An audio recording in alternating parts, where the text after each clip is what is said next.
Kevin McCarthy indicates that he has a deal for Joe Biden, and he hopes and pleads and prays that Republicans will vote on it, which tells me that he's about to give Joe Biden whatever it is that he wants, and then we can come back and deal with this later. But we'll talk about that, some of the options that are on the table, and where we go with that. In other news, Senate Democrats have revealed a proposed judiciary replacement for Dianne Feinstein, and I'm going to say right off the bat, I have not pre-read the article, I don't know who it is, but Republicans are already lined up to go and put the kibosh to her and her tenure. So we'll be talking about that, what's going on there, and what's happening with that.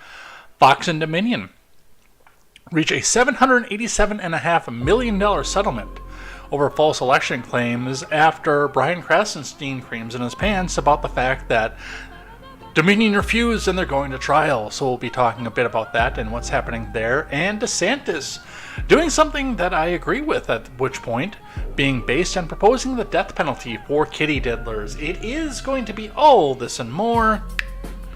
I was the one flying the balloons. I am Jay Edgar, and this is Contemporary.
I don't know what that rattle is. That's in all lo-fi music. Well, not all lo-fi music, but a lot of lo-fi music. They had a lot of it in a lot of the songs on the Lo-Fi Christmas album that I use. And, of course, like this one with the Korok Forest from Zelda and Chill 2 uses it too. I don't know what it is. I don't know if they're trying to make it sound like bones are rattling or what the hell the deal is. But that is not why we're here. We're here for the news. And we've got a fair amount to go over here today. Not as much as it was yesterday. It's not as dense as yesterday's show was, but we still have a lot to talk about over here on Contemporary. Hey, you remember that time back in February when we started to say, hey, we're going to hit the debt ceiling, let's go back and do something about it? And then we had the balloons, and then we had the we got him now, and then we had more Ukraine stuff and Russia stuff, and then we actually did have him now, and all these other things that just kept stacking up to distract us from the debt ceiling fight. Well, the debt ceiling fight's still going on. And now McCarthy is indicating that he is going to start begging Republican lawmakers to come back and vote for his proposal. So I don't know if CNN has the full details on what his proposal is. We're going to be talking about this in a bit here. But we've got that on deck after finance and layoffs report. Over here on Contemporary, we're going to talk about Dianne Feinstein, Fox and Dominion, which was a weird thing. We're going to be talking a lot about DeSantis. For me saying that I won't vote for DeSantis for president doesn't mean I'm not going to praise him when he does good things. So we've got the Disney fight and the fact that he wants to go put a prison up next to Disney, which, don't do that. I don't even know what your reasoning is, but don't do that. Come on, seriously? But then also coming back and saying that he wants to go back and put the death penalty on the table for people who diddle kids. And by the way, a Missouri official who has been bucking the ATF, has a past experience with the agency, but he is basically saying that the ATF is unconstitutional and they're not allowed in the state. So we've got a lot of really cool stuff on deck for the day here on Contemporary. A lot of good news. Mr. Scott will actually be happy about that because I know that sometimes he thinks that the news is too bad. But we'll be talking about that. I've got the live chat up, by the way. A couple things to go over here. Number one, DLive is back up. We got that fixed. I was able to find somebody to contact over on DLive support. She shut down the stream that never got the shutdown queue, so if you guys prefer to go over onto DLive, that is dlive.tv/EdsBlog Twitter. if you guys want to come back over there. And there are ways that you can come back and instantly come back and pay out if you've got the lemons to do so. So you guys can go check that out again.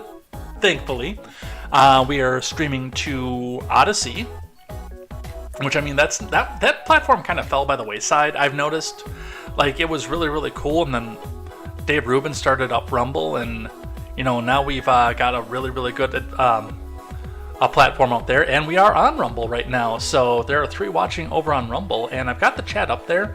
Now, for Odyssey and for Rumble, your chats are not married with the main chat, so you will not show up on the screen. I'll be checking back to both platforms from time to time throughout the stream to see what it is that you guys are saying, but unfortunately it's not going to go into the main queue, so you guys can still chat. I'm still paying attention to what it is that you guys say. I actually keep Rumble up on the background over here, so we've got that, and we're going to get down into the news today. Before we do, make sure you guys go check out great programming such as The Daily Ignoramus, The Breakdown with Breckenhoff, The R-Rated Conservative, The Porch Boys. Go check out Tweets by Brit, Mr. Behavior, The No Gimmicks Podcast, and Overruled with KTZed as we come together to bring you a better news experience from the common man for the common man. That is right. For too long, we have got all of our news, culture, commentary, religion, movies, music, etc., video games from people who wear suits that cost more than our houses. No more. Go check out all that great programming. Live chat with people who've had to go through some of the same decisions that you've had to. Go check out all these people who are a lot like you, who are great friends and who are great people to talk to. And we are going to get into the finance for the day, which is a little bit shaky here. So let's get this up and let's get started. We started off our conversation today with the Dow, which spent the majority of its day down. It was able to claw its way back to pretty much the previous close. It is down just a little bit on the previous close to 33,976.63. That is down 10.5 points, or 0.031% on the day. So barely moving, but as you can see, we got all the way down to 33.8 at one point here. So it's getting a little bit shaky. We will see what happens with this and where this goes and what caused that. Looking in at your Bitcoin, the Bitcoin is sitting at 30,356.60. That is right, it's cleared its 30,000 mark again. It is up $906 and 70 US cents on the day. That is just a touch over 3% on the day. So some gains coming back here. It does seem like every time the Dow is having problems, the Bitcoin comes back in spades. So hey, maybe some of our Bitcoin traders are praying for a Dow crash. I know that there's talk that it's coming, so we will see what happens with that. But that's what we have going on with there. Looking in at the gas prices around the Madison area, it looks like if your gas prices in your local area reflect what Madison is doing, we are starting to move in a reprieve direction. On the east side, it's looking like 340 is the standard. On the west side, it's looking like 350. Remember, on the west side yesterday, we were at 360, so maybe it's time to go back and top a little bit more off before it goes back and jumps back up. This is not official financial advice. Check your local listings and your local stations to see what is best for you in this time. Let us see what is happening with CNBC on the markets today. S&P 500 ends Tuesday little changed as earnings season picks up steam. From Samantha Subin and Sarah Min. The S&P finished little change Tuesday as traders digested a slew of earnings reports and their implications for the U.S. economy. The broad market index edged up a 0.09 to end at 41,5487, while the Dow dipped 10.5 points, or 0.03 to close at 33,976.63. The Nasdaq inched down 0.04 to settle at 12,153.41. Major benchmarks fluctuated as investors assessed the latest batch of key earnings reports. Despite a tough economic environment, Bank of America surpassed the first quarter expectations on top and bottom lines as rates rose. Johnson & Johnson stock fell 2.8% even after the pharmaceutical company beat estimates and raised its 2023 guidance. Elsewhere, Goldman Sachs shares slumped 1.7% after the banking giant reported lighter than expected revenue, dragged down by $470 million hit from its Marcus loans. Despite Tuesday's moves and expectations for declining profits, against a backdrop of persistent inflation and rising interest rates, earnings season has so far proven resilient.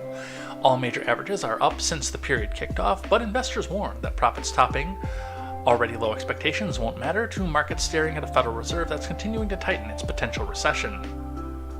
Today's mood is about profitability concerns, which may have been overdone for the quarter, but Fed tightening fears won't be going away anytime soon, said Ed Moya, senior market analyst at Owanda. So, we will continue to see what happens with this, but I mean, the writing's on the wall. And all these major economists are telling us that it's going to be a recession, and the markets are going to reflect that. So make sure your assets are in order. I can't tell you what to buy because I cannot give you official financial advice, but check in, talk with your financial advisor, and see what is safe and what is not in these markets. Let's talk about the layoffs. Medtronic planning layoffs in the coming months. Medtronic, a major medical device company, is planning to cut jobs in the coming months. The company, which has its executive headquarters based in Minneapolis, has declined to specify how many employees will be affected. That's a big company, Minneapolis, too, by the way. Erica Winkles, Medtronic's senior director of corporate public relations, told Eyewitness 5 that certain employees started to learn about the layoffs on Tuesday.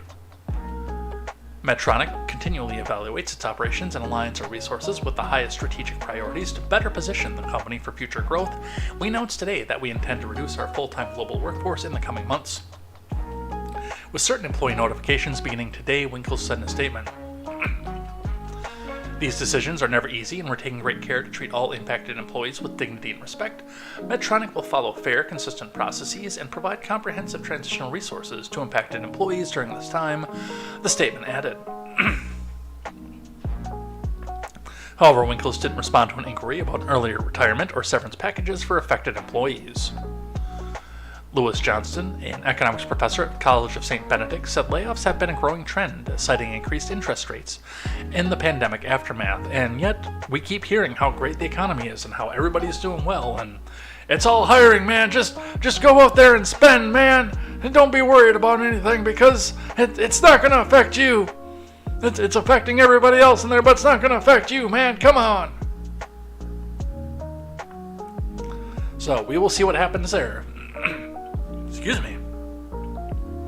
Allergy season's in full swing again, and I have been sneezing my brains out today. Give me 1 second.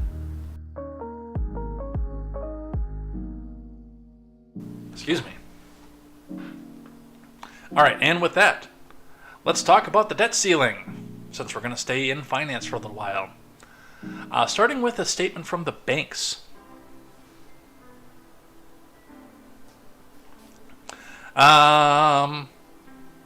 I cannot give you financial advice for that, Mr. Scott. I can't. Because I'm not an official financial advisor. I don't have the education or all the information in front of me to make an informed decision.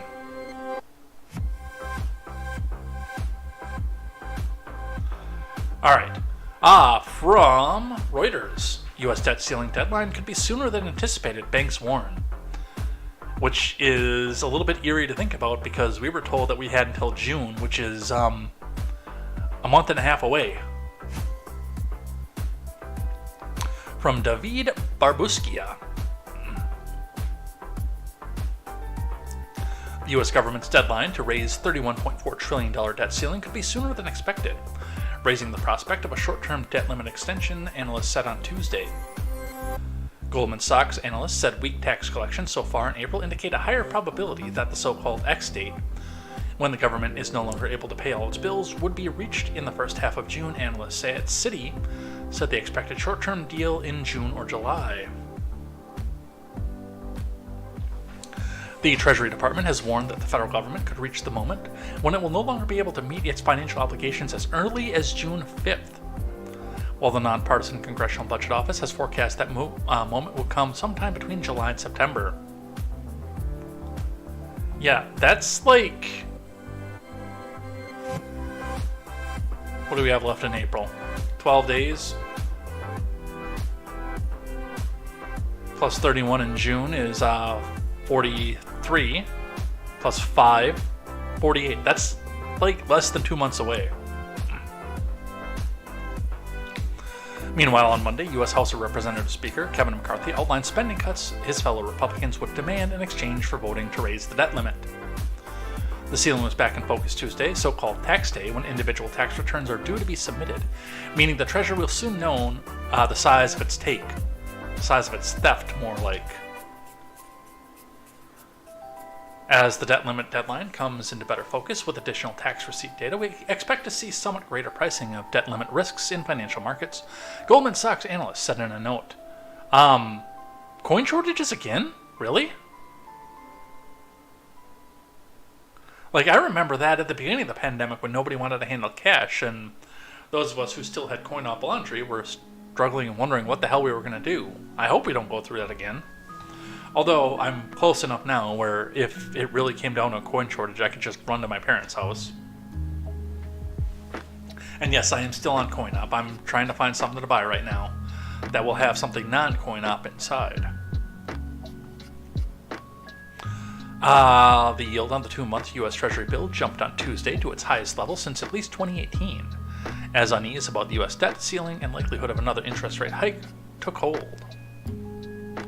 The cost of insuring U.S. debt against default for 1 year stood at about 95 basis points as of Monday, according to Refinitiv data well above 2011 levels when a standoff over the debt ceiling triggered the first credit downgrade in the U.S. government.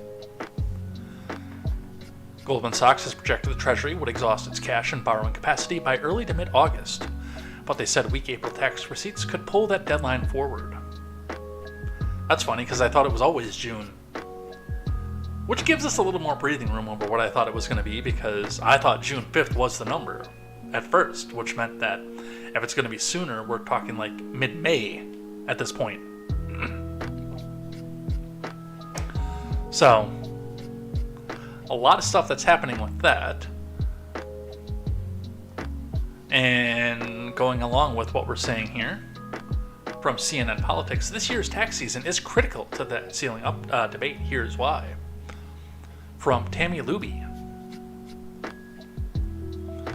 Just how much longer the federal government can keep paying its bills on time and in full depends on greatly on this year's tax collections. Well, they got a sizable chunk out of me, I can tell you that. Because I don't go on what my tax return is, in spite of the fact that's the first thing that my tax accountant tells me every year. That's the next thing I ask her is, hey, what was the actual bill? I saw my tax bill this year, and all that I have to say is, let's go fucking Brandon. Holy shit. But see, a part of the problem there is that most people don't see their tax bill. They don't look at it. They just say, oh, I'm getting 10 grand back from the government. I'm going to go spend it on a kitchen or something stupid like that. God forbid you put it in a savings account for an emergency.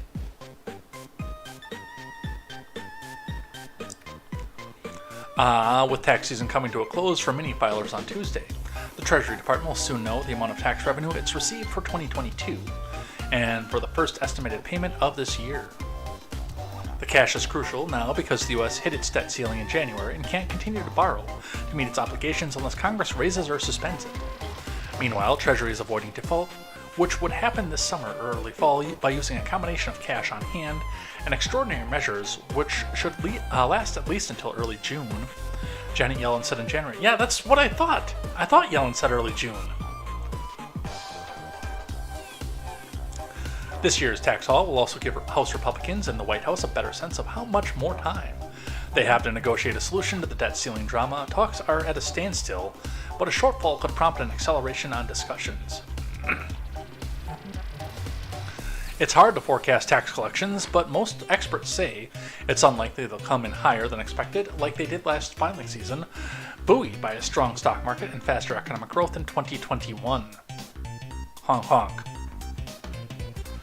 There's just considerable uncertainty around how much tax revenue the Treasury will get, said Bernard Yaros, an economist at Moody's, noting the hefty haul from levies on capital gains in 2021. That's not going to be the case given how poorly financial markets did last year. Yeah, they sank. Typically, especially too, when you're going into markets, you can count down the capital gains, especially if people sell off because they want to go do something really cool with it. But I can go bring the Dow back up and I can show you where we've been for the last year. Let me get that back up here.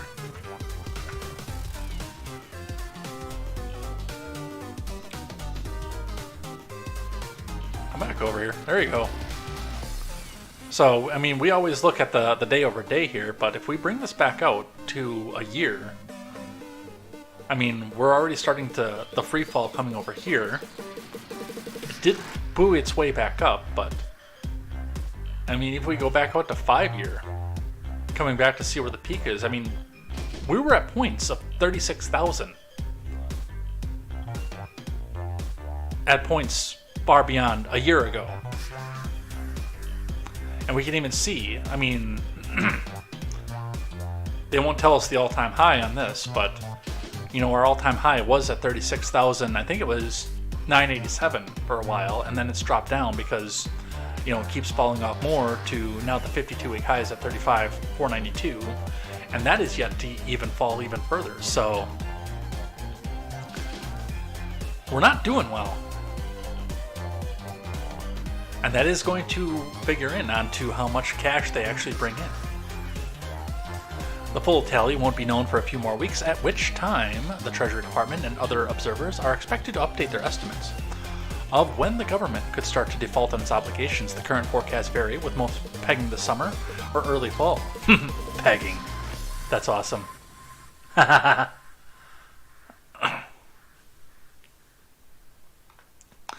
Congress will be watching very closely, of course. If cash flows are dramatically short of expectations and could result in the need to act in June, then things will start to move very quickly. Once we get into May, said Shai Akabas, Director of Economic Policy at the Bipartisan Policy Center of Negotiations. Whereas if they feel like they have an additional month or two more, then they'll likely take up that time, as we've seen them do time and again in the past. So, we've got some things to talk about, some things to look at for sure. One of the proposals coming from Chip Roy from Fox News. Chip Roy pushes to unwind Biden's Inflation Production Act as part of debt ceiling deal. From Brianna Herlihy. There's a new Pepe coin that's fauceting now. Might be a thing to get into if you're just learning. I'd look into it. I threw a $20 bill into Shiba Inu and I lost my ass on that. I also threw a $20 bill into Doge and I did all right with it. So if it's just starting out, yeah, I have no problem throwing a $20 bill into it. I have to figure out how to get cash into Coinbase again, because I cut my PayPal, as most of you know, because, well, I say the wrong thing on the internet a lot, and I couldn't afford the fines. It's a rough draft. Yeah, I couldn't afford your fines. This is from Brianna Herlihy. No, Pepe coin would be worth looking into at least. I'm not going to say yes or no, do it, but that would be something to look at least.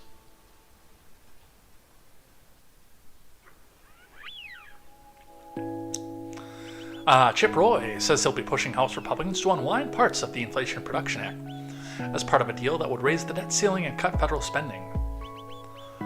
Roy, a House Freedom Caucus member who's been a central figure in the negotiations, told Fox Digital he wants Republicans to strip the Green New Deal type subsidies from President Brandon's flagship Inflation Production Act passed last Congress. We've got to get the absurd subsidies that were put in place that would supercharge all the dollars for renewables, which are really frankly not reliable, which is really subsidizing China and undermining our growth. To be able to have a strong economy here based on our strength, which is exporting liquefied natural gas and all stuff that's good for the overall environment and climate. Roy said in an interview with Fox News Digital. And we just supercharged the exact opposite. While you've got a war going on, you know, they're basically helping Putin, helping China. You're helping everybody but American economic growth, Roy added. White House spokesperson Andrew Bates railed against such a proposal in a statement on Tuesday that said that targeting the Inflation Production Act ultra-mega hardliners like Roy, because, you know, our White House right now is the great uniter, are threatening to hold Americans' jobs and retirement savings hostage by engaging in the dangerous brinksmanship that Presidents Reagan and Trump warned against. Like even Trump said in 2019, avoiding a catastrophic and unprecedented default is non-negotiable, he said. Well, it's got to be negotiated at some point.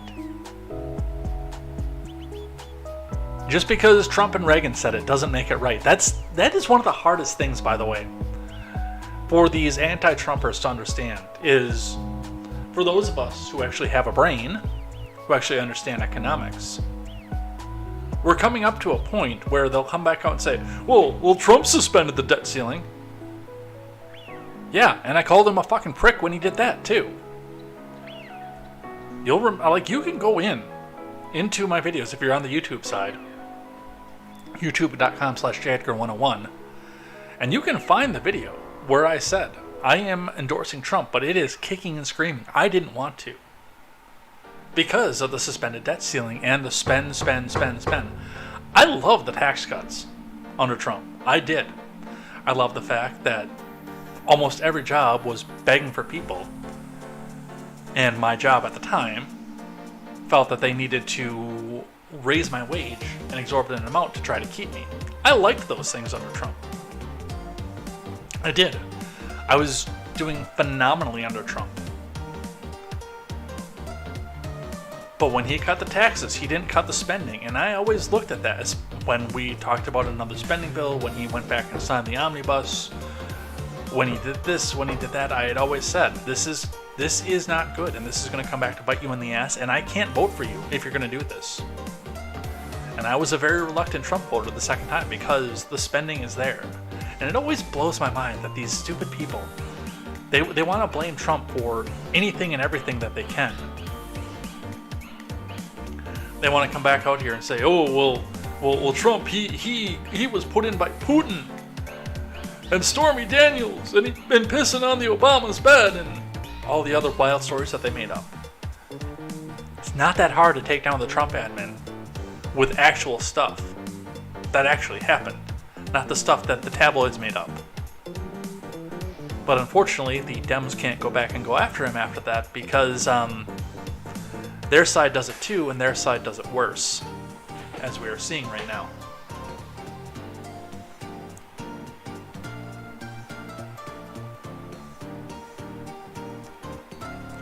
House Speaker McCarthy announced in a speech at the New York Stock Exchange Monday, House Republicans will take a vote in the coming weeks that will raise the debt ceiling for 1 year, while capping the federal spending at the fiscal year 2022 levels. Experts in the U.S. Say the U.S. has roughly until this summer to come up with a plan to address the debt limit before it's at risk of being unable to borrow more to pay the bills. Let me be clear, a no-strings-attached debt limit increase cannot pass, but since the president continues to hide, House Republicans will take action, McCarthy said Monday, noting the White House's refusal to negotiate a package that includes debt ceiling hike and spending limits. I will bet you he cucks.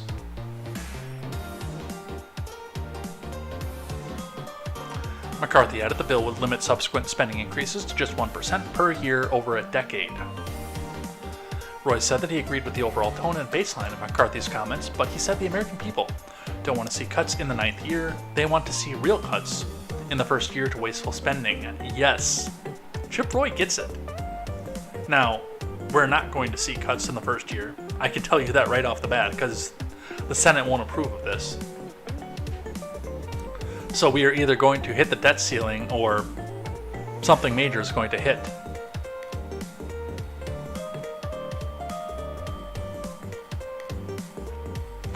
All right.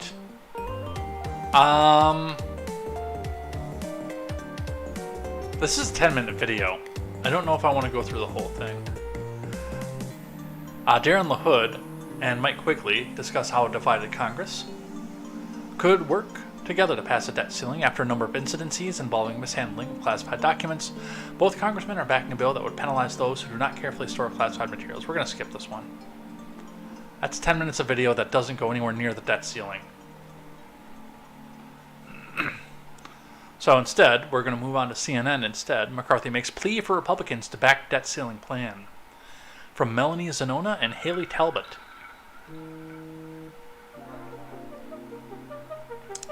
My sister's texting me because I'm sure she has no idea that I'm on the air right now. She could sign into her Facebook and probably see it because I know she follows my fan page. But we'll have to get back to her on that. Speaker McCarthy made a plea to House Republicans during a closed-door meeting Tuesday to back his debt ceiling plan, telling him that although he doesn't have to include everything that they want, it will help get them to the negotiating table with President Biden. But see, the problem is that Biden isn't going to come to the negotiating table. McCarthy also told members once he is at the table, he could push for other policy provisions down the road, which means never, by the way, in U.S. government speak. According to multiple sources at the room, underscoring the idea that leadership sees the GOP-only plan as purely a way to strengthen their hands at the negotiating table.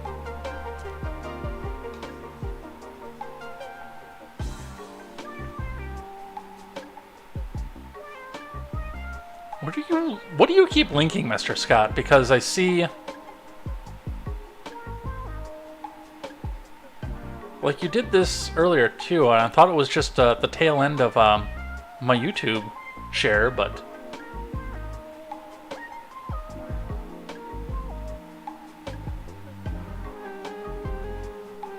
I don't know. Go check Odyssey quick.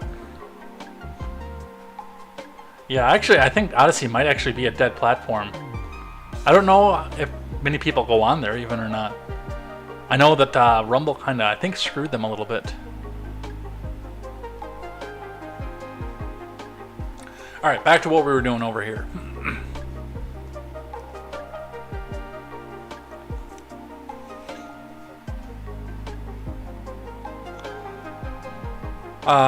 Top House Republicans are projecting confidence that they'll be able to unite the conference behind a plan and move quickly to pass it, but it's far from certain. Key details of the plan are still yet to be finalized, and some members are expressing frustration over the proposal as it stands and elements that have not yet been included. House Rules Chairman Tom Cole told CNN the GOP debt limit bill will be on the House floor next week, but other House Republicans have signaled skepticism over whether specifics of the proposal can be ironed out in time for a vote to happen that soon, and the time frame may slip.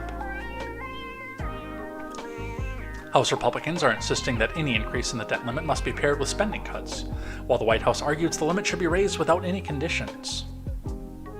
McCarthy wants to move the debt limit bill through the House as a way to put pressure on the White House to come to the table for negotiations, even if the bill won't pass the Democrat-controlled Senate. And that's the problem. That's the major problem in all of this. It's not the fact that it won't pass the White House. Joe Biden doesn't actually have to come back out and put pressure on House Republicans, because it'll never make it to his desk. And Kevin McCarthy knows this. He can sit back and bluster all that he wants. He has got to get his bill past a 51-vote Senate with a filibuster in place before we'll ever even see Joe Biden's desk. We are, unfortunately, it's either going to be given to Biden and his demands,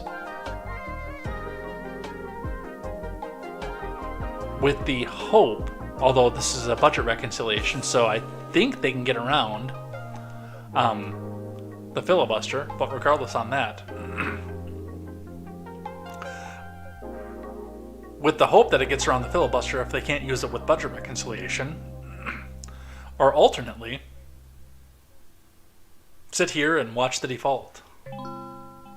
And this is going to get fiery before it's over. It really is.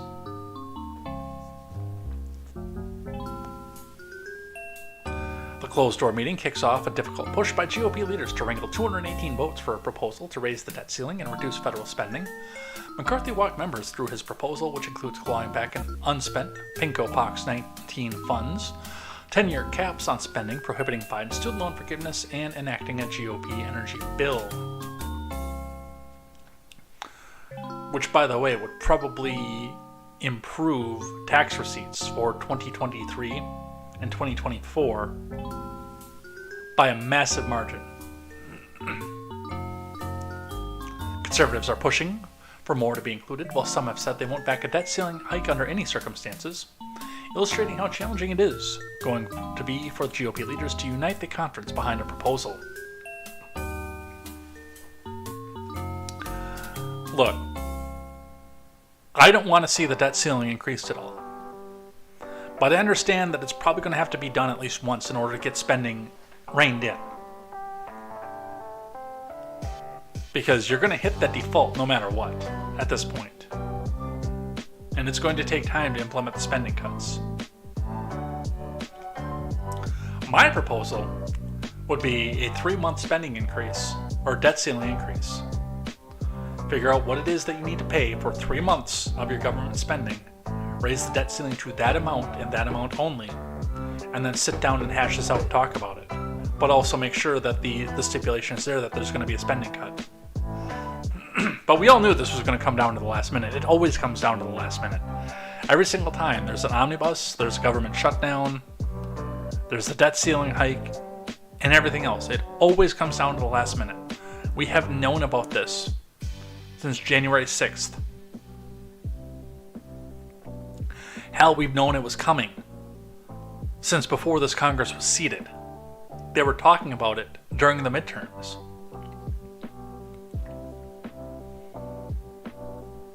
So that's where we are at with that.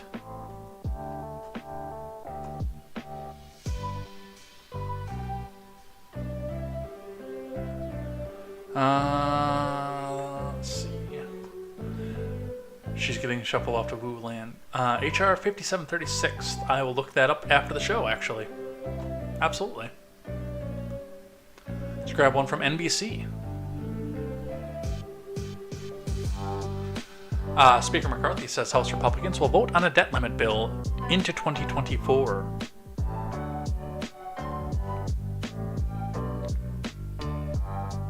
Yeah, this is all the same stuff we just read. Okay, we'll skip this one.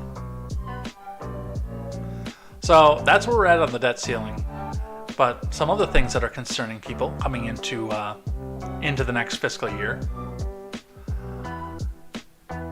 Number one, California trying to find a way to fund things. California electric companies propose higher earners pay greater fees than lower earners under new state law.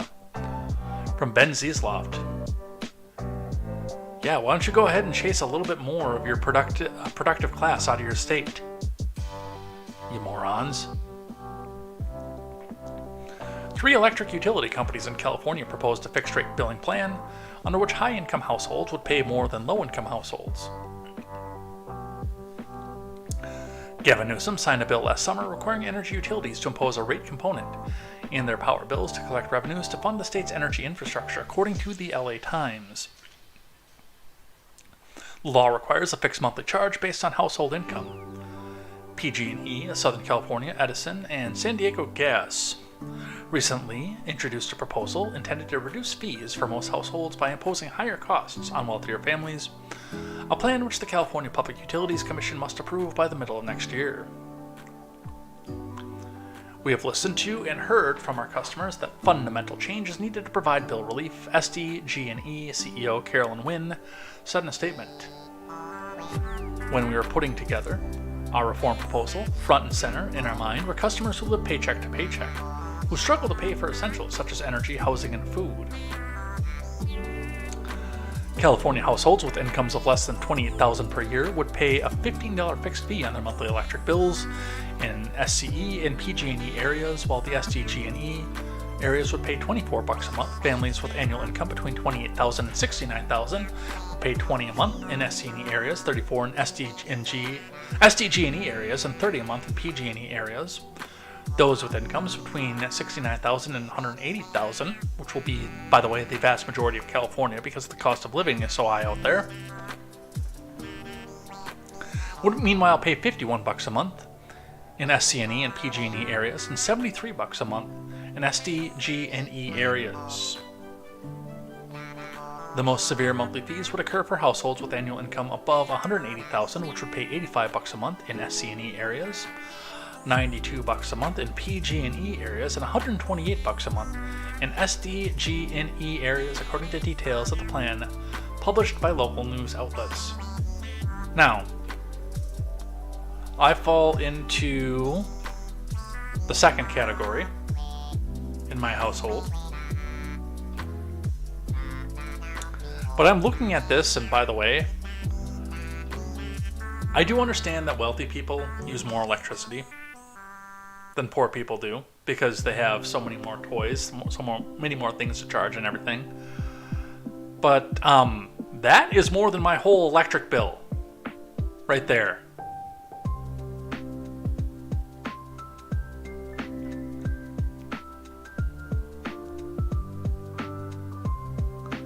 So you are out of your mind. But again, hey, why don't you just go chase more of your productive class out of California?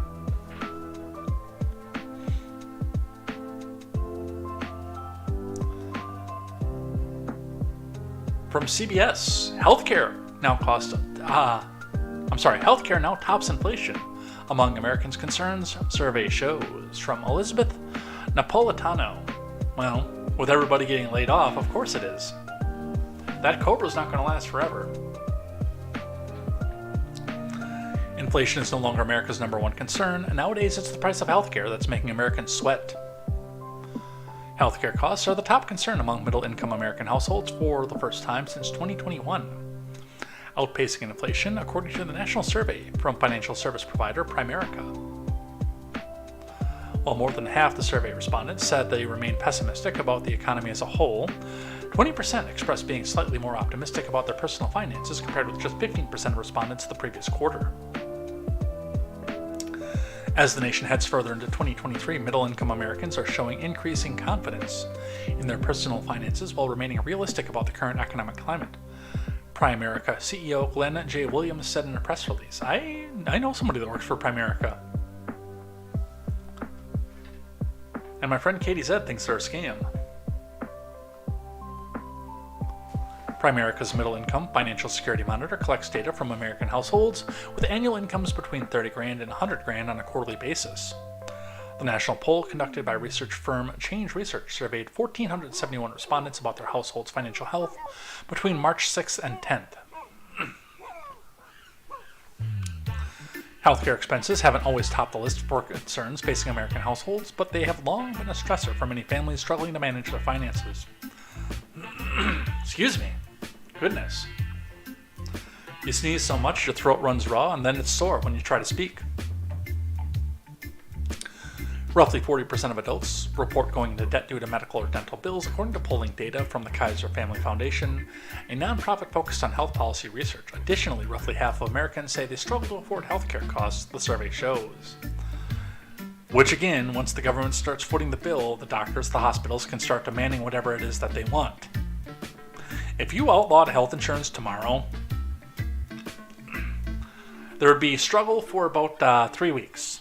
And a lot of people would start foregoing healthcare.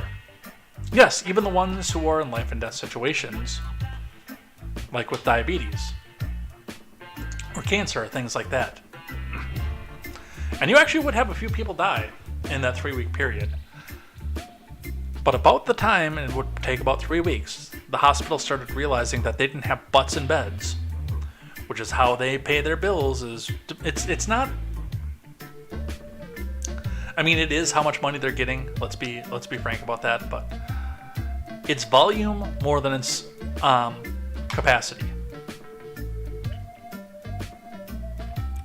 The more butts they have in beds, the better off they're going to be.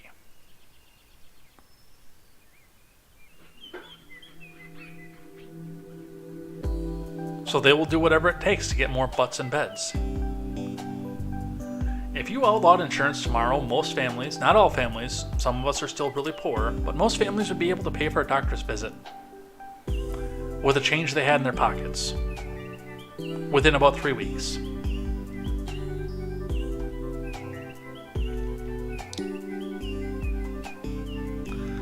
It's like you're unprepared, no matter how prepared you are, said Allie Ward from Chicago. She and her husband, Marcus, previously spoke with CBS News consumer investigative correspondent Anna Werner in partnership with KFF Health News about the medical debt that continues to follow them.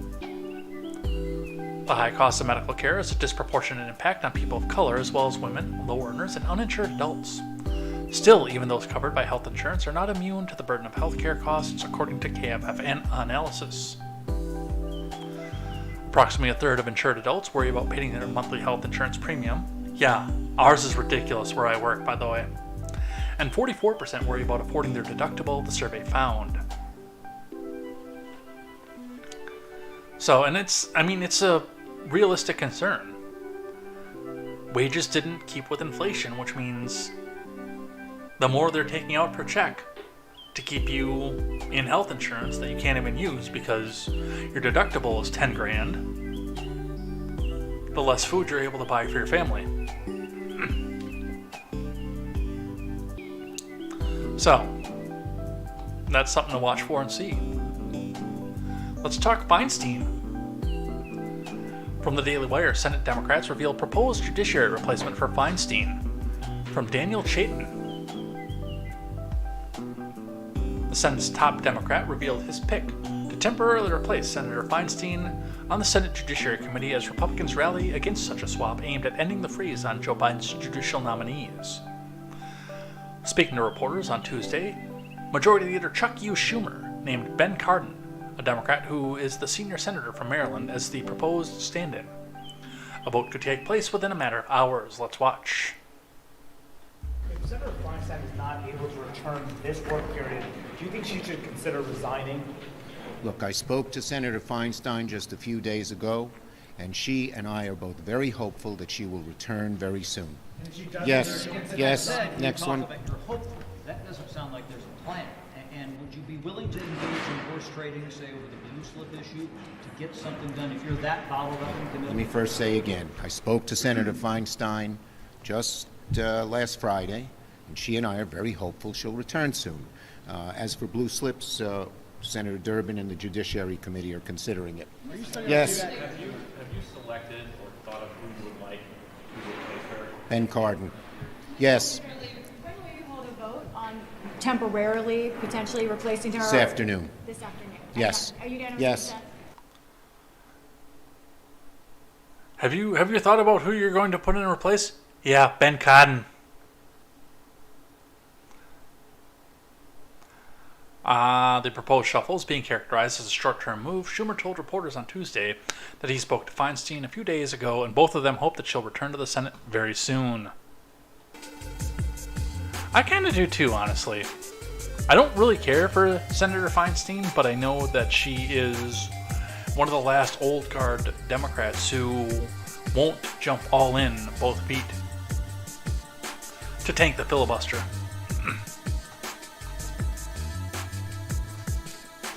A number of Republicans have voiced opposition to the swap, with unanimous consent seemingly off the table, replacing Feinstein on the Judiciary Committee would require 60 votes in the narrowly divided Senate.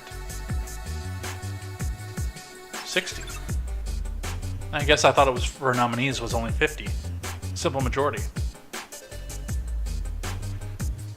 But I guess this is able to be filibustered. Well, that's who they're planning. Here's some opposition, of course, to Feinstein, because they are very adamantly opposed to her staying in there because, well, for the most part, it's actually about the fact that she stays adamant on the filibuster. But let's listen.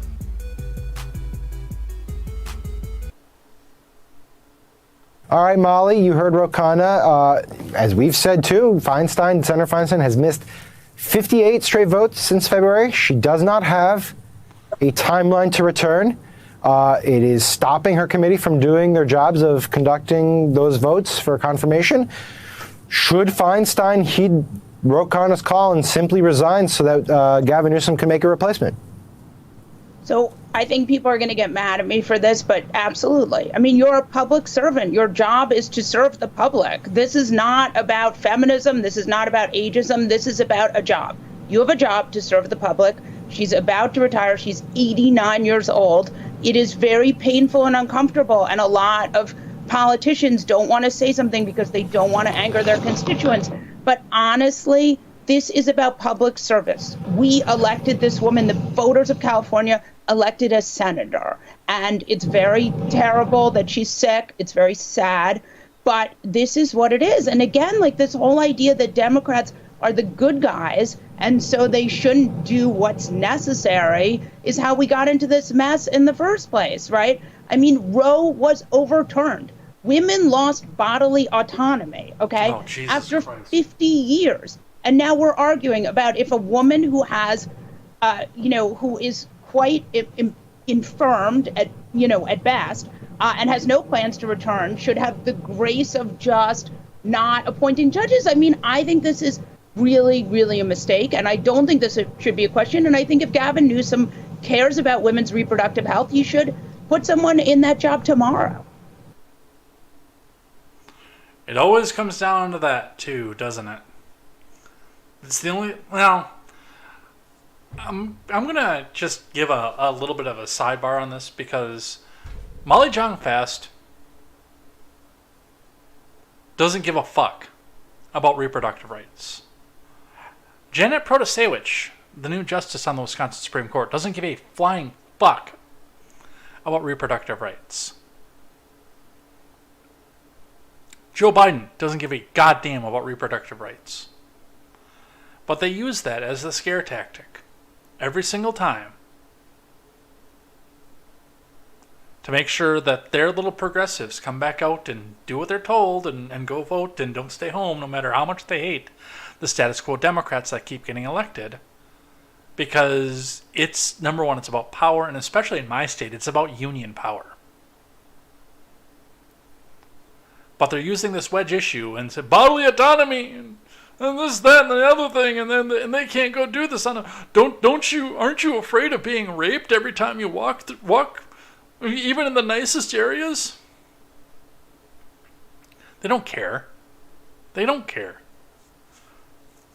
In my state, and they made this lie out, and I saw through it immediately, that Janet Protasewicz was put there to overturn the 1849 abortion law in Wisconsin. She's not there for that. She's there for Act 10. I promise you. And the abortion law is going to come as a case before the Supreme Court and get overturned first. And then within the week, there's going to be a case for Act 10 to overturn that and strip right to work away from the citizens of my state.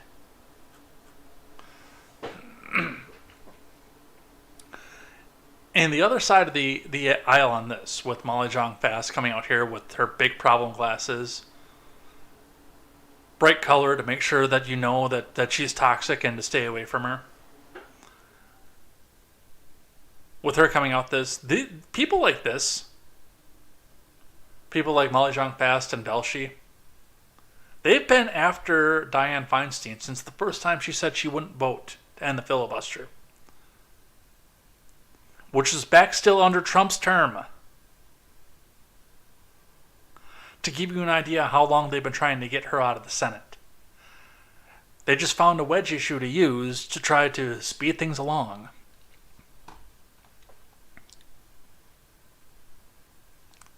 So, that's what they have to say about this. Republicans start to line up against replacing Feinstein on critical committee. From Burgess Everett and Catherine Tully McManus.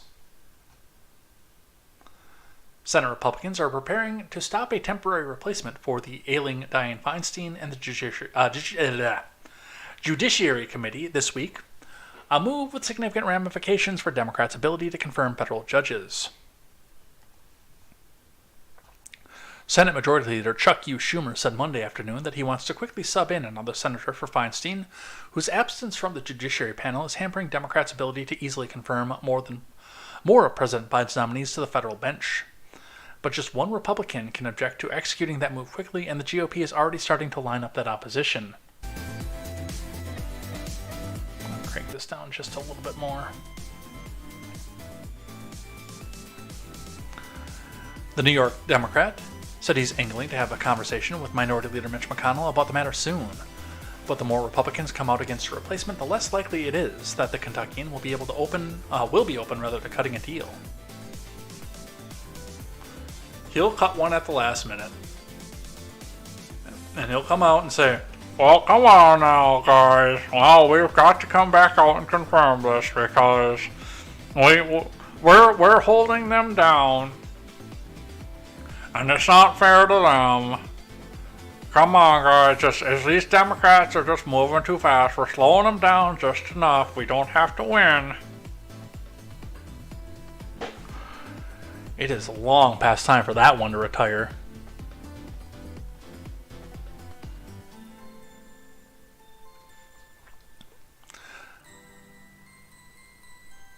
We think Republicans should allow a temporary replacement until she returns.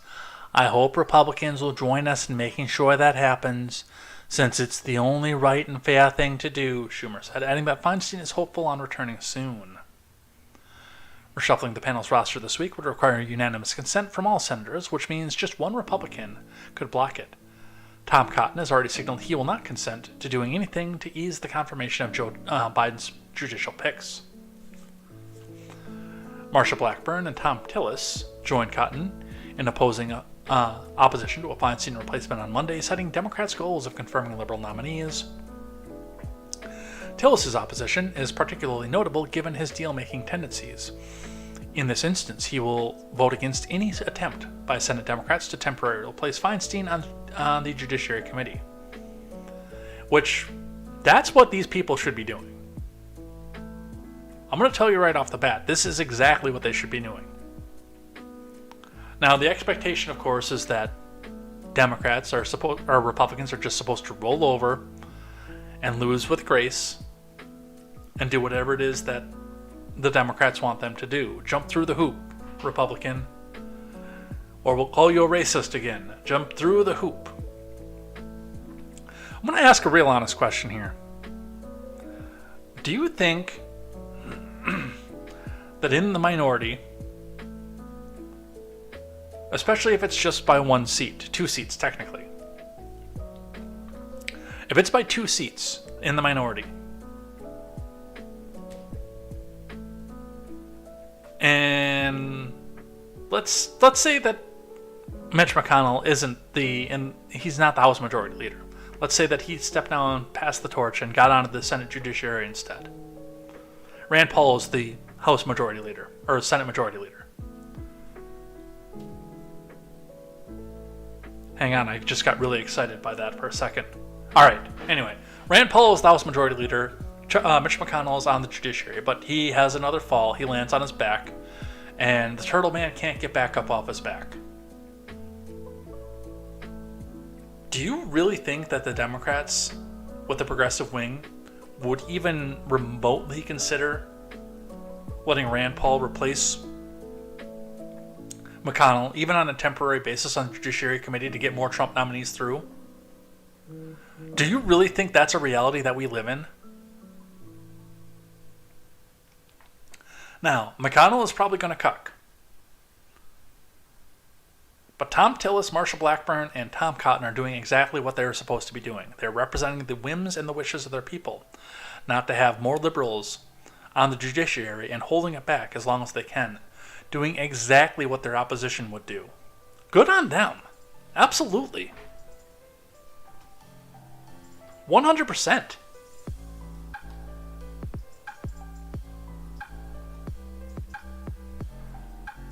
God, she looks old. Of course, they're trying to find the oldest picture of her to put up here because, Politico is a left-wing outlet, to try to push the idea of, okay, great-grandma, it's time to go. No, move on, resign. I hate to say it, I don't think she makes it to 2026. Technically 2027. I don't think she's making it that far. I really don't.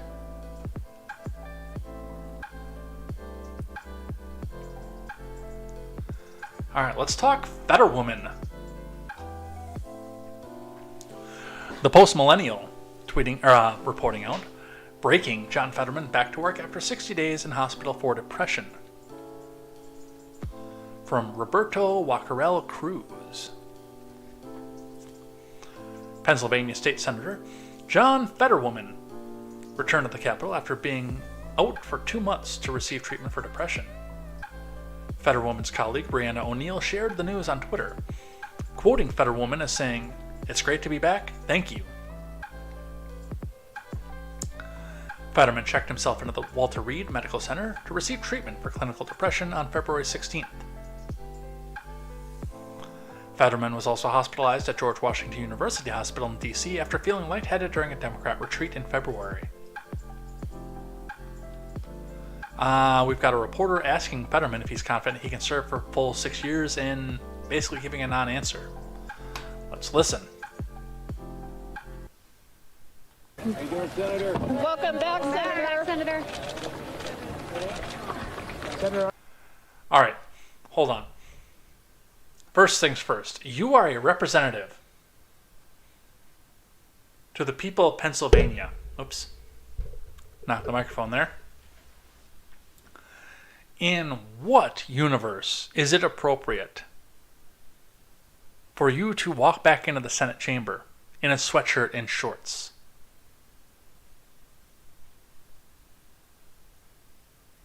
That is well beyond Senate decorum.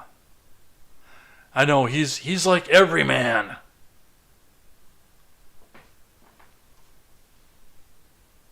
How are you feeling, Senator? Senator, are you confident you could serve your full 6 years? Great to be back. It's good to be back, he says. Fetterman. Yeah, he didn't hear that person. And if he did, he didn't understand the person. It's just like he said, after his stroke. Hearing people talk. His auditory processing makes it sound like everybody's an adult from the Charlie Brown movies.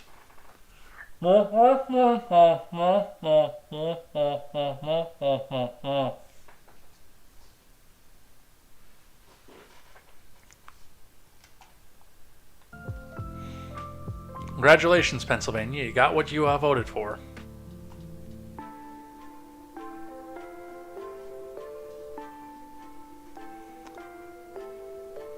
And McConnell as well returning from NBC. McConnell and Fetterman return as Senate gears up for Biden nominations.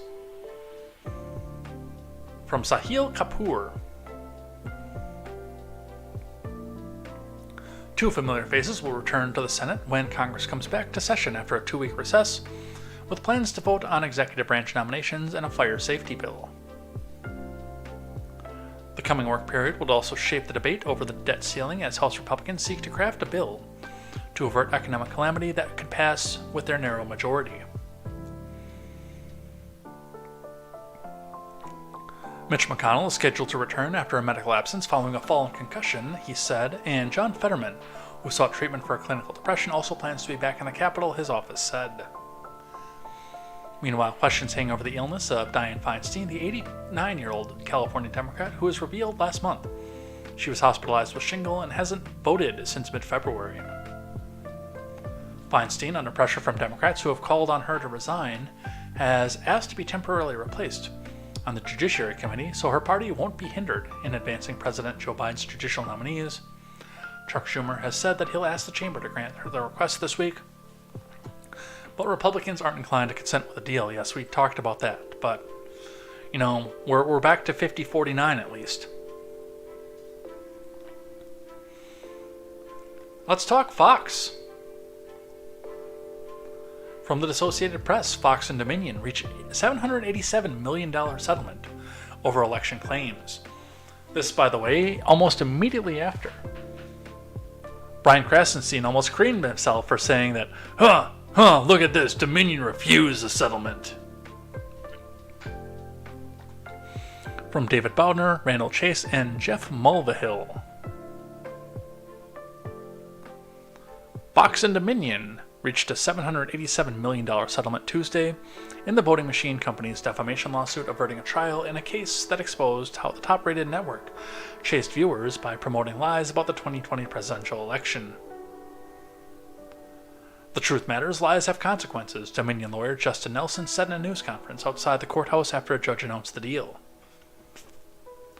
Dominion had asked for $1.6 billion, arguing Fox had damaged its reputation by helping peddle phony conspiracy theories about its equipment switching votes from former President Trump to Democrat Joe Biden. Fox also said the amount greatly overstated the value of the Colorado-based company, especially considering they're still being used in left-wing states.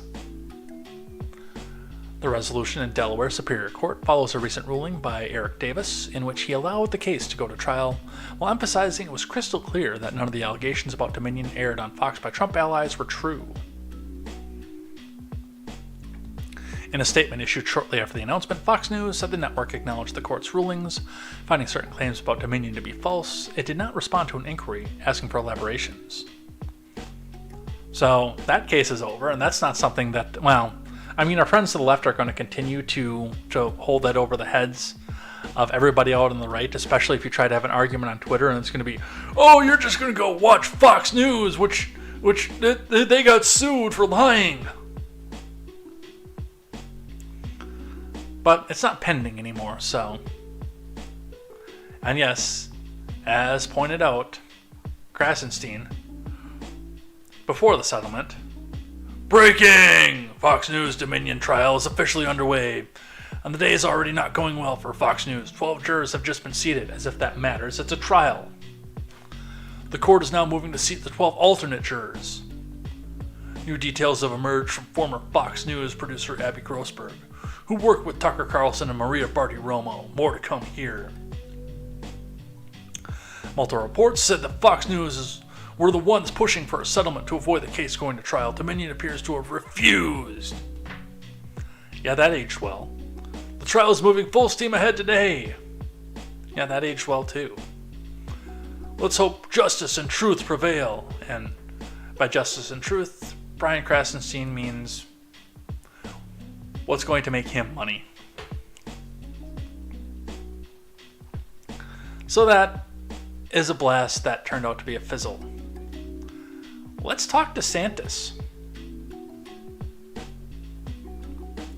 From Insider, DeSantis threatens to build state prison next to Disney World in latest round of retribution over power grab. From Kimberly Leonard.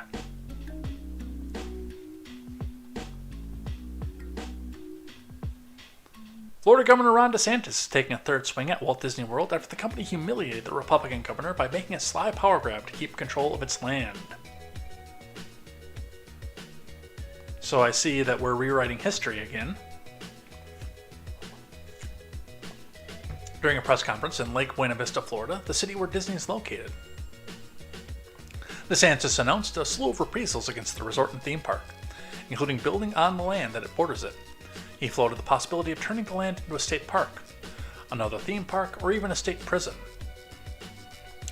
Such development could affect the home values on nearby properties. Who knows? I just think the possibilities are endless, DeSantis said, adding that the board he appointed would also consider selling utilities housed in the district to a private entity.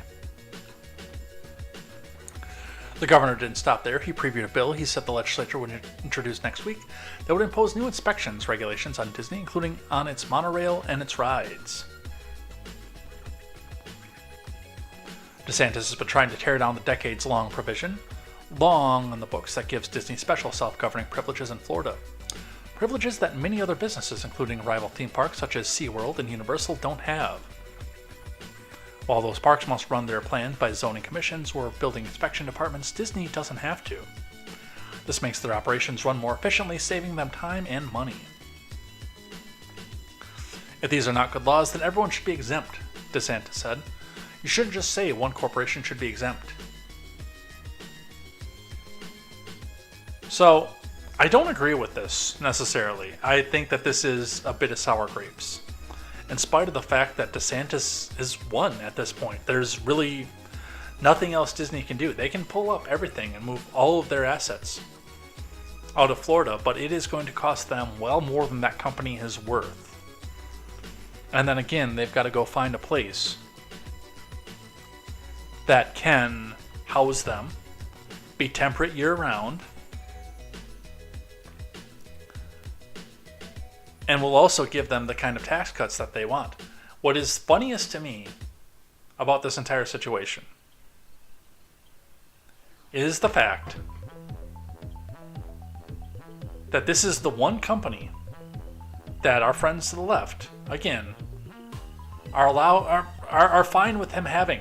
It's a $1 billion company, and it's, oh, well, we're fine with them having just these big tax breaks. Tax breaks for these wealthy people, but not any other wealthy people out there. Whereas in any other sane world, Bob Iger's head would be on a pike, according to these people.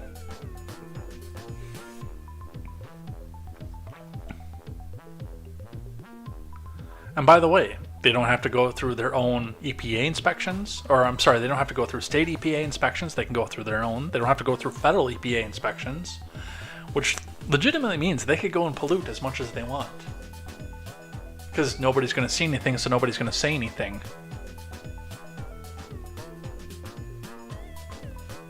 But again, the only company in the world that the left is okay with doing.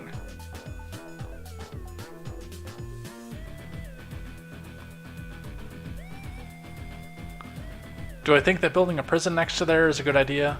No. I do think it got Bob Iger up and taking notice at least. And the one thing for me, like the big problem that I have with this, and the fact that that he's floating this at all, is the fact that you have spent exorbitant amount of times doing bills, doing laws to protect the kids. The Parental Rights and Education Bill, you know, the one that the left has hijacked and said don't say gay. The next article we're going to read, where the thought is out there of proposing the death penalty for kitty diddlers. You are going to put yourself in a position where you have done everything you can to protect kids.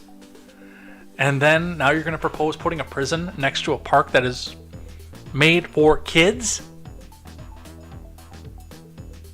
That's the problem I have with this. That park is made for kids.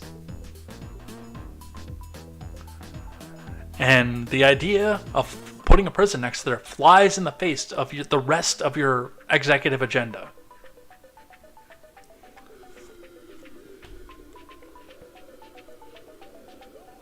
True story. In Kenosha, where I used to live,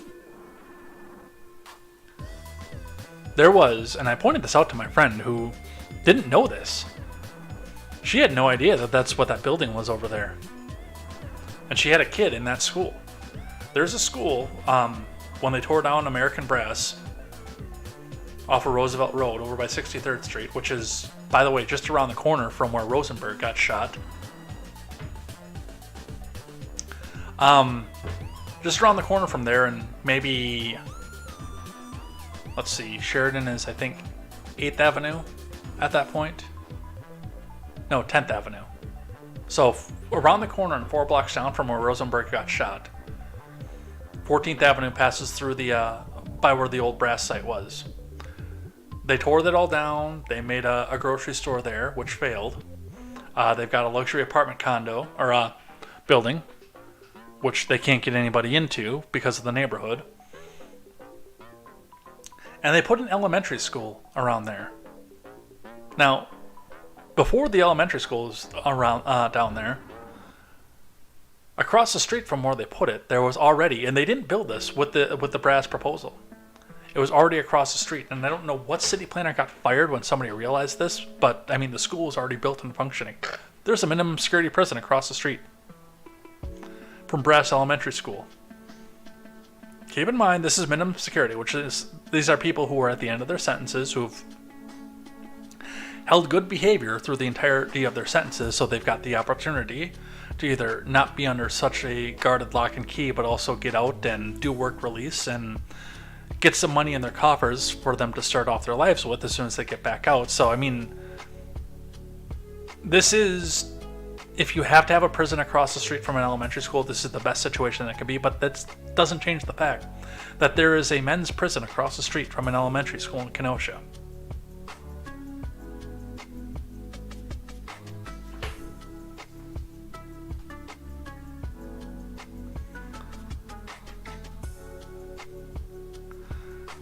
But when he does something good, as we're going to talk about in just a second here, I will give the man praise. Ron DeSantis says death is the only appropriate punishment for predators who rape 6 and 7-year-old kids. Florida governor pushes bill to make child sex rapes capital offenses. Now, I don't think that he's going to be going the wood chipper route, unfortunately. It'd be pretty based if he did, but I don't think he's going that route. From Emily Gooden, senior U.S. political reporter. Ron DeSantis is pushing a tough-on-crime agenda ahead of expected presidential bid with his support for 2 bills in the state legislature, including one that would challenge the U.S. Supreme Court. DeSantis is backing a bill that would authorize the death penalty for child rapists. Under the legislation, a jury, by a vote of at least 8-4, can recommend a death sentence for sexual battery on a child under the age of 12. We're authorizing the death penalty for child rapists, DeSantis said on Monday during a morning interview with the Orlando radio state. My view is that you have some of these people that will be serial rapists of 6-7-year-olds, I think the death penalty is the only appropriate punishment, or when you have situations like that. Based? In 2008, however, a 5-4 ruling by the U.S. Supreme Court held that the Eighth Amendment's ban on cruel and unusual punishment prevented the death penalty for child rapists. What about the cruel and unusual punishment for the victims? DeSantis is touting his crime credentials, a message Republicans found effective in the 2022 midterms, with his support for a series of bills in the state capitol. The Florida governor has slammed Democratic soft on-crime policies and woke ideology in other states as he pushes his own vision for America. And not only is he in favor of this, but Tallahassee is as well. Florida House backs death penalty in child rapes. From CBS Miami team.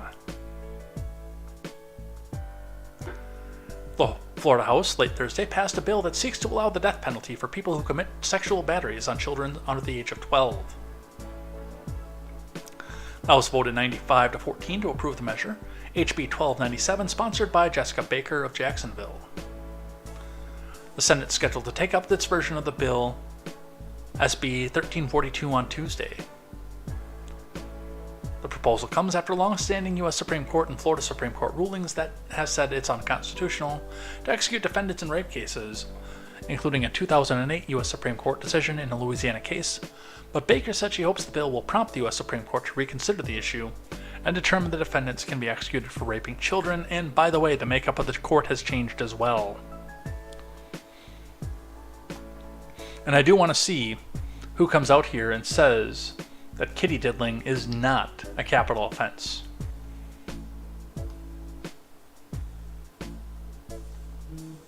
Let's grab one from Insider. The Missouri official refusing to comply with the ATF has past experience with the Bureau. His brother's gun shop was previously raided by the feds. From Katie Bailvik. A Missouri County official made recent headlines when he refused to comply with the Bureau of ATF, declaring the entire federal agency unconstitutional. And his experience with the agency in part stems from a raid by the agency on his brother's gun store. I want folks to know that there is a time in this country that we're going to have to stand up and just say no. That we're going to deal with these things, we're not going to deal with these things anymore. Ike Skelton said in a November 2021 radio interview days after the ATF raid on his brother Jim Skelton's gun store, in which the agency seized over 300 guns. Ike said his brother was the victim of an entrapment scheme at the hands of the Federal Bureau. The brothers called the seizure a constitutional violation. Ike was later elected the presiding commissioner for Camden County in the fall of 2022. And this past month, he and 5 other county officials sent a letter to the ATF stating that they will not assist your unconstitutional agency in violations the rights of our citizens, God-given constitutionally protected right to keep and bear arms. Based. They cited Missouri's Second Amendment Preservation Act, which penalizes authorities who enforce federal gun laws. In March, a federal judge ruled the law unconstitutional in a decision that Missouri Attorney General Andrew Bailey is appealing.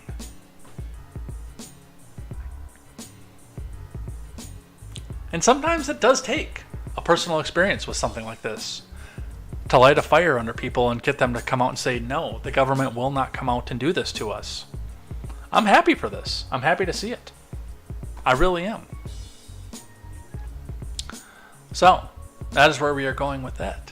Let's grab one from The Blaze. Elon Musk drops a bombshell in Tucker Carlson interview. U.S. government has full access to Twitter users' private messages. From Joseph McKinnon. DMs on Twitter may not have been as private as secure as users were once led to believe, particularly by the company's previous leadership.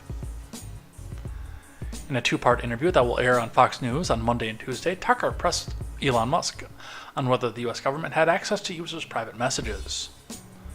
Musk answered in the affirmative, noting that the discovery floored him.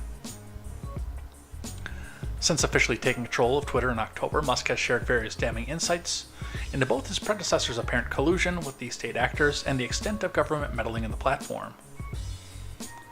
Through the Twitter files, he's already helped illuminate politically motivated censorship campaigns, coordinated efforts by the FBI and Twitter to shape the public discourse and political interference by partisan agents that has possibly changed elections and transformed the political landscape in the US. Musk told Carlson, "The degree to which the government agencies effectively had full access to everything that they were going to be on Twitter blew my mind. I was not aware of that." Carlson asked, "Would that include people's DMs?" "Ah, yes," responded the tech magnate. Let's watch.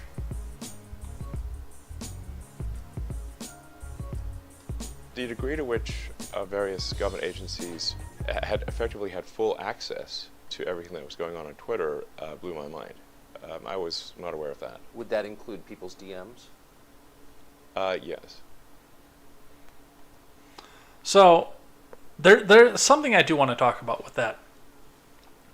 If you are on a major social media network, Parler, Gab, Twitter, Facebook, anything else like that, there is a certain level of privacy that you should not expect. Especially if you stand in opposition to the politics of the owners. Of course the government's going to have access to them. Should they? No, they should not. They absolutely should not. But they do. So do the owners. So does everybody else involved. And we've known this going all the way back to the Capitol Selfie Fest and before, when the messages and DMs were leaked. Now, some of that is by subpoena, obviously, and some of that is by a warrant. The expectation is that this should be treated the same way that your U.S. mail is. That you should expect some level of privacy in the mail that comes to your mailbox, unless there is a warrant or a court order for them to go through that, and they've got to jump through all kinds of hoops to do that. But in practice, no, that's not the thing. That's not how our government works in practice, and it never has been.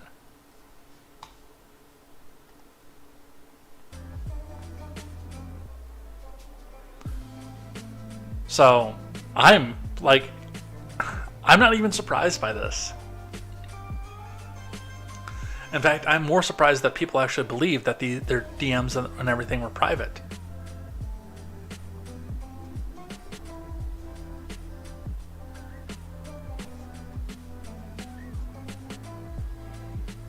Alright, what else do we have here? More Twitter stuff. Elon Musk actually making the platform better. CBC to pause activities on Twitter after being labeled government-funded media. From Kevin Zhang.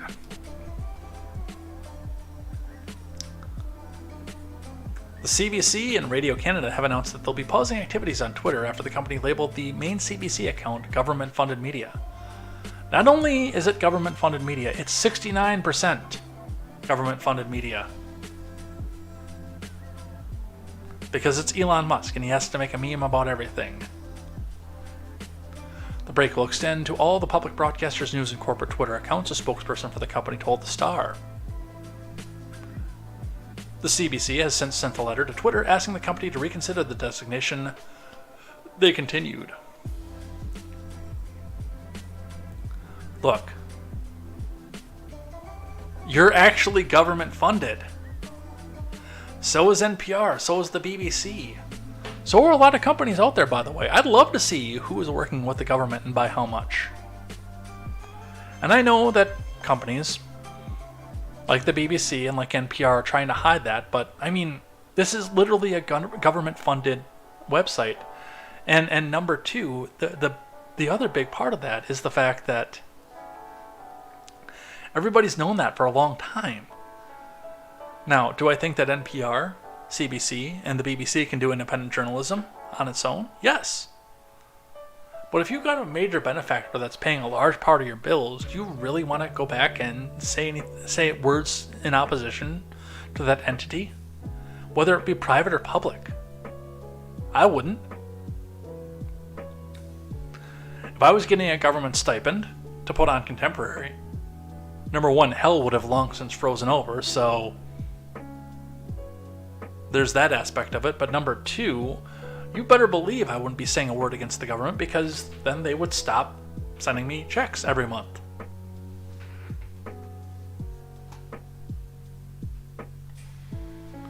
Let's grab one from the Daily Wire. Gillibrand rejects AOC's calls for Biden admin to ignore abortion pill ruling.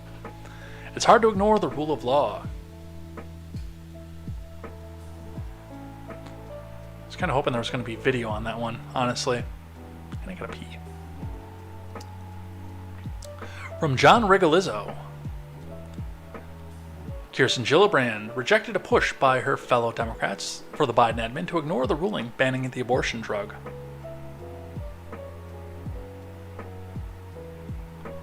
Appearing on CNN's State of the Union on Sunday, Gillibrand rejected calls from her New York colleague, Alexandria Ocasio-Chavez, who last week called for the admin to ignore the federal judge's ruling in Texas, who suspended the FDA's approval for the abortifacient drug mifepristone.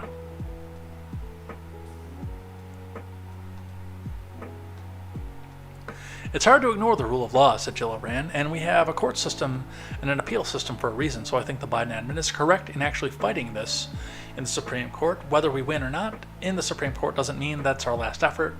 We will go state by state to guarantee reproductive freedom, which is what the Roe ruling was supposed to do.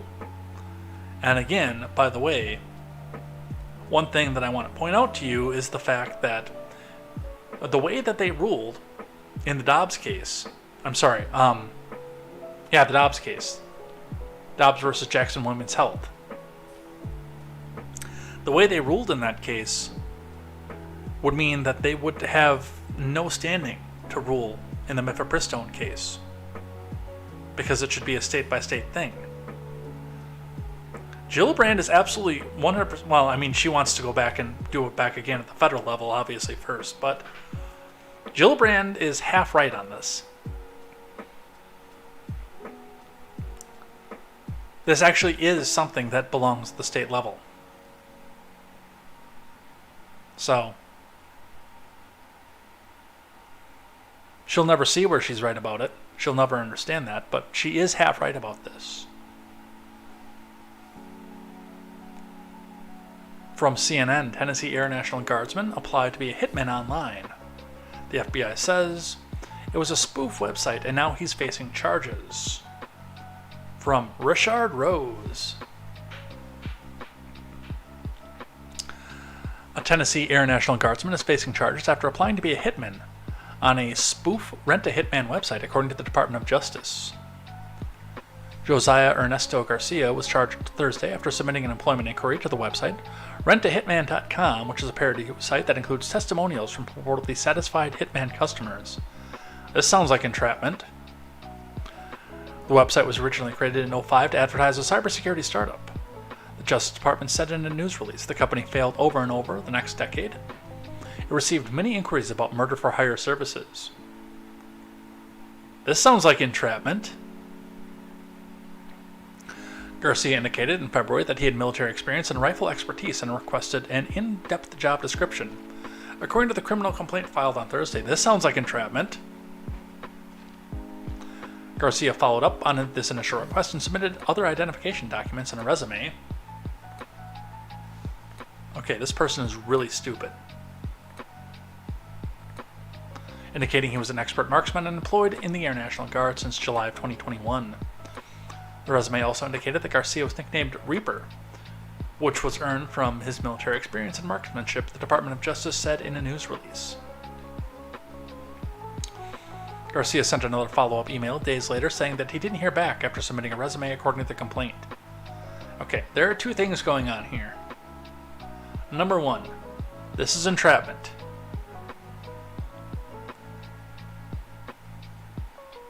If this company has failed and the website is still up and the federal government is monitoring it for people to come in and do stupid shit like this is entrapment. Number two, you, sir, are a moron.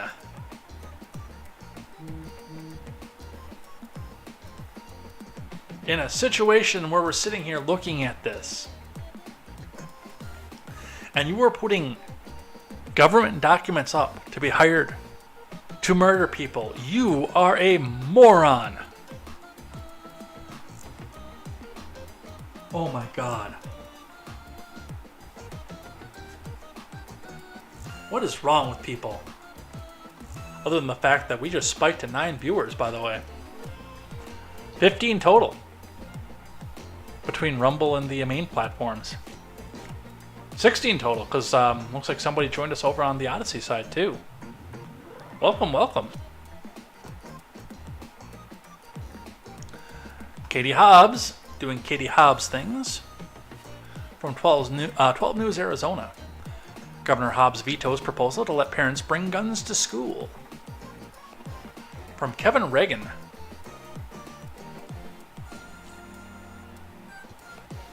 Silentcaster and Grant have joined us as well. Mr. Scott has the sequence that I probably can't read on YouTube. Katie Hobbs has vetoed 2 bills that involve firearms in public schools. SB 1331 would have allowed parents with a permit to carry concealed to bring their guns onto a school campus. House Bill 2332 would have required schools to host a firearm safety training for students in grades 6 through 12. The legislation still allowed parents to have their children opt out of the training, which is good. Republicans in the Arizona House promoted 2332 as a solution to preventing gun violence in schools. But both gun-focused bills were included in the latest batch of bills the governor vetoed this week. In her veto letter, Hobbs said allowing more guns to be legally possessed on school grounds will not make campuses safer. Well, it'll give people a fighting chance against the people who are illegally bringing their guns onto school grounds. Firearms on campus have the potential to confuse law enforcement as they arrive in an active shooter situation, the governor wrote. They also have the opportunity to have the active shooter situation taken care of by the time law enforcement gets there. Hobbs also mentioned that another gun-related legislation piece, House Bill 2192, that wasn't given a hearing in the Republican-controlled legislature during the session. Known as the Christians Law, Bill HB 2192 would have required gun owners to keep their firearms in a locked container when not in use. The bill is named after a Gilbert teenager who died in 2021 from a gunshot wound at a friend's house where a gun was not locked up. In the veto letter, Hobbs suggested that 2192 is the type of legislation she's willing to approve to prevent gun violence. Yes, you must always have your firearms locked up when they're not in use.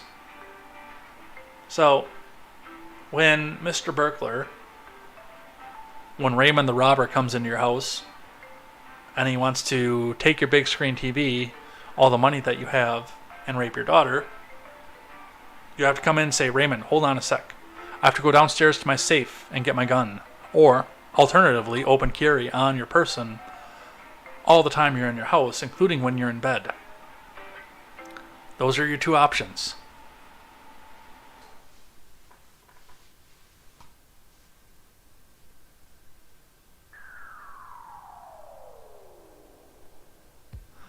I don't necessarily agree with having more armaments on campus unless there's some sort of licensing to it. I don't think just any parent should be able to carry on to. I think there should be, and I said the same thing, by the way, about teachers carrying. I like the idea of teachers carrying, but I think that there should be some sort of licensure process to it. And I like the idea of parents carrying while they're on school grounds, but I think there should be some sort of licensure process to it. But that's given the fact that we're actually having government involved in the first place. Of course, if it was me, there would just be no government. So, as we're winding down here, we've only got a couple more, and then we'll do rules of acquisition and head out of here for the night. But the American Conservative bringing up a very good point. And now, the American Conservative is not a green check verified news source, but it does bring up an interesting question. Where's the manifesto? From John Hirschauer. More than 2 weeks have passed and 6 people, including 3 children, were killed by a transgender-identifying shooter at the Christian elementary school in Tennessee. Law enforcement at the time indicated the shooter left a manifesto behind, which officials confirmed would be released after review by the FBI. Now a local news affiliate reports that officials believe there's no manifesto at all, only a series of rambling writings indicating no clear motive. No, there's a clear motive, it's devastating to your narrative. In that case, they should have no problem releasing them. It's possible, as officials claim, the shooter's writings don't indicate a clear motive. It's also possible, given the public pressure from several LGBTQIRAMIGIXTBYOUTIMALTEIOU sometimes Y groups, not to release the manifesto, that the word clear is doing a lot of work. Now, because this is not green check verified, I'm not going to go very far into this article, but what I will point out the fact is that the American conservative is correct. And if this was a white supremacist shooting, where the manifesto clearly demonizes the right and the right wing, or anybody who has racial ideas, we would have seen this manifesto before the bodies hit the ground. I read the Buffalo shooter's manifesto the same day that he committed that heinous act.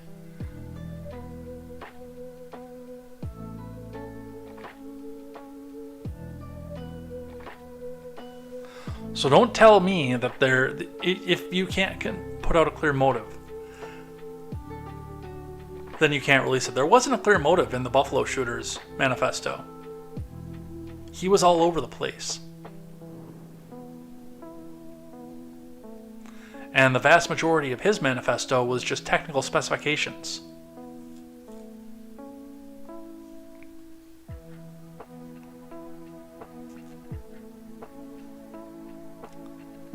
Alright, we've got one from The Blaze. Yingling appears to take a swipe at Bud Light on its social media, and it's a viral hit. From Carlos Garcia. No, I don't want to read your advertisement, Glenn. Fuck off. The social media account for Yingling, the oldest brewery in the US, scored a viral hit against Bud Light with an understated jab. Anheuser-Busch infuriated many of its fans when transgender TikTok actress Dylan Mulvaney announced a partnership with Bud Light to celebrate Mulvaney's gender transition for the March Madness basketball tournaments. Yingling took advantage of the controversy by tweeting a simple message with a photograph and the US flag and a bottle of its beer. Yingling, the oldest brewery in America, independently owned and family operated since 1829 because we make good beer. The tweet garnered more than 4.8 million impressions despite having only 89,000 followers on the social media account. Many on social media applauded Yingling for issuing the patriotic advertisement, while Bud Light fought with its critics. Well, and the other side of that is that Yingling is making it about what it's supposed to be about.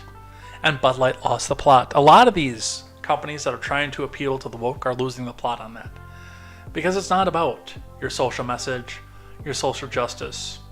It's not about who is on your cover, who looks like what naked, or anything else like that. It is about the beer. It's just like Gillette. Gillette and Harry's razors versus Jeremy's razors. Now, Jeremy's razors, I will admit, they go out of their way to come back and talk about the competition and the culture war out of this. Which is why I don't buy Jeremy's razors or Jeremy's chocolate or anything else like that. But like Gillette and Harry's razors got down and dirty into the culture war. And it's not about that. It's about a good razor.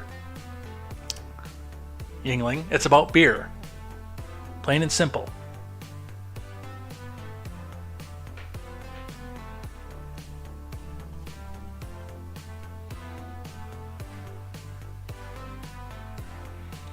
And the last one before we do rules of acquisition. We might get out here just a touch early tonight.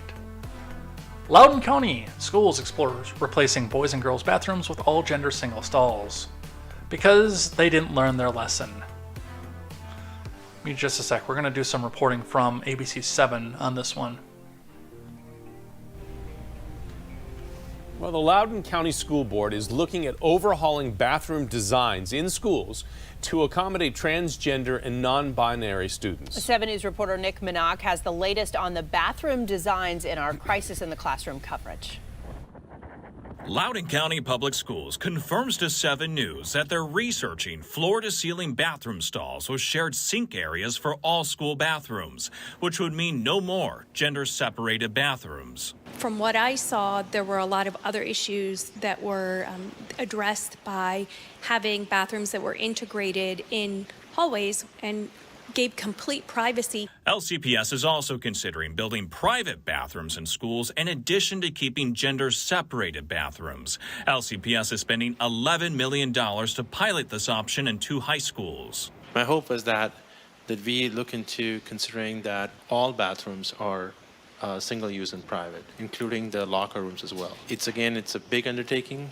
It would require a huge amount of dollars. But money isn't the only concern for school board member Tiffany Polifko. We have females in our schools who are experiencing males come into their bathrooms, and they're being told when they bring this concern up, they are being told that they can use a single-use restroom, effectively leave their own designated space to go use a different restroom or seek out counseling. In 2021, the school board passed a policy allowing students to use the bathrooms of their choice despite their biological sex at birth. And now LCPS says it's looking to redesign school bathrooms to comply with the Virginia Department of Education's model policy.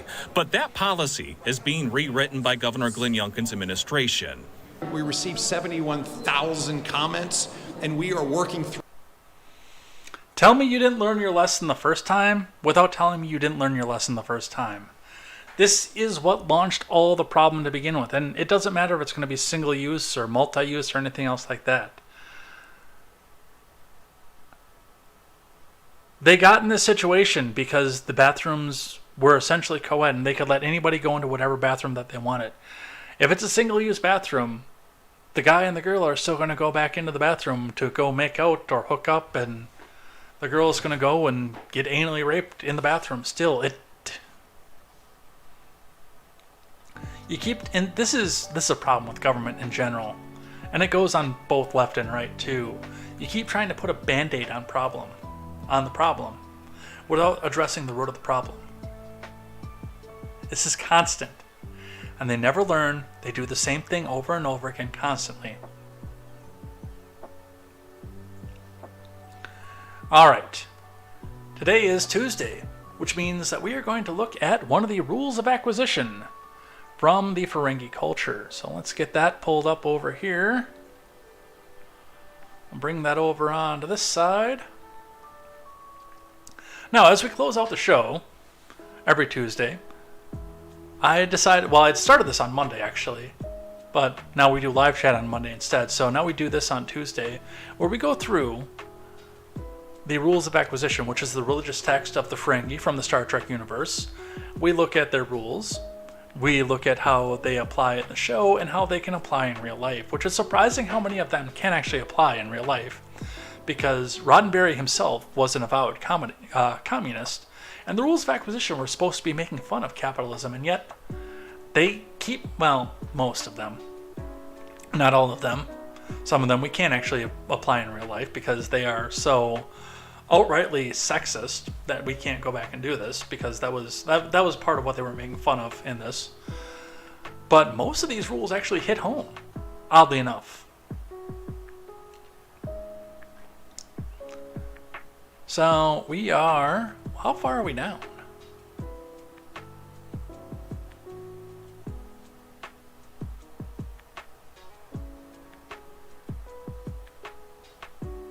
Oh yeah, we did Ungaberries last time. Because I looked up this novel, and actually when I finish up with Starship Troopers, I think I'm going to read this novel. And then I'm going to go do 1984 after that. So we are on the 184th rule of acquisition. A Ferengi waits to bid until his opponents have exhausted themselves. This is actually from a Next Generation novel, but this was probably written after Deep Space Nine. This is from Balance of Power. And as a capitalist, this is probably one of the more bits of sound advice. And this goes not only into monetary and fiscal policy, but this also moves into things like voting too. So let's analyze this and look at this at its core. A Ferengi waits to bid until his opponents have exhausted themselves, which means he already knows what they have on the table, what their offers are, and the Ferengi bids last. Once you've seen your opponents exhaust themselves and run themselves out, if you still have the stamina and the ability to go back out and get the product, then, you can go $1 over the people who have exhausted their means and win, instead of trying to go back into a bidding war, trying to come back out and do a massive outbid to hope that you win and hope that nobody comes back and outbids you. It's actually an intelligent way to go and bid. Sometimes you'll have to throw a little bit of money out there to get things moving again, to see if they can get them to bid, but for the most part, you don't put your final bid in until you know that everybody else exhausted themselves, and you wait till you're going once and you're going twice, and just before you hear that gavel, you throw in $1 over, or your minimum bid over the next part. It's really, honestly, it's a good way to go do bidding, but I mean, we've seen some of this in electioneering too. Sewell likes to point this out, where a lot of more rural counties won't start to report until your big Democrat counties. My state, they didn't do this, but in places like Texas, they like to do this. They don't like to start releasing the red areas vote counts until after we start to see all the voting come in from all the big blue cities. Virginia did this, by the way, during the Youngkin race too. Almost all the votes in most of the surrounding counties were held back until Richmond and Loudoun County. And what's the other big population center in Virginia? I can't remember. But until all the big population centers had most all their votes in, then you started to see votes rolling in from some of the rural counties. So we didn't suddenly have a honk honk, we've got to find this many votes to get it all out. The wise man waits to put his bid in until his opponents have exhausted themselves. Whether it be Ferengi or a good capitalist like those who are watching this program. Norfolk, thank you. So, a good advice. If you've got the bid, don't let them close just yet, but let everybody else exhaust themselves first. And with that, we head out of here for the night. Good crowd. A lot of lurkers, but a good crowd anyway. Let's finish her out for the night, shall we? Where's the outro music? Also, I found out what smelled dead while I got up and took a short break while we were watching the Loudoun County video. Turns out the chicken container from when I slow-cooked chicken yesterday is already making bad smells. I started to notice it while I was sitting here. I'm like, what the hell is that? I thought maybe a mouse had died in the walls or something. Nope. It's a chicken container. So we'll throw some shoes on after this and I'll go get rid of that because, whew, it's bad.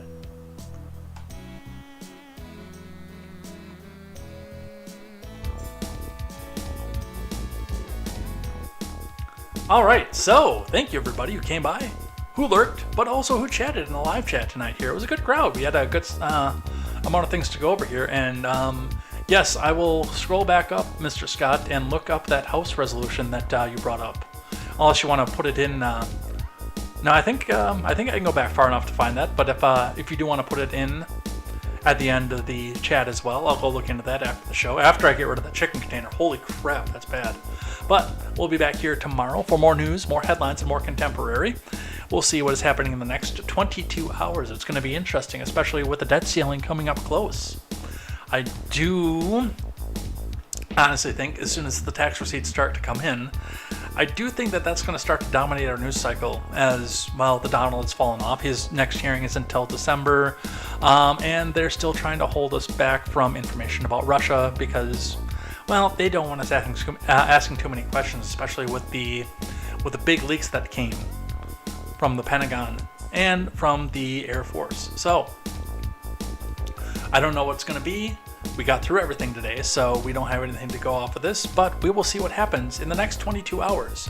Looking forward to seeing you guys here then, and until then, take care, have fun, have a good night, get some dinner, hug your family, and we'll see you next time over here on Contemporary. And until then, I am Jay Edgar, and this is Contemporary. Take care.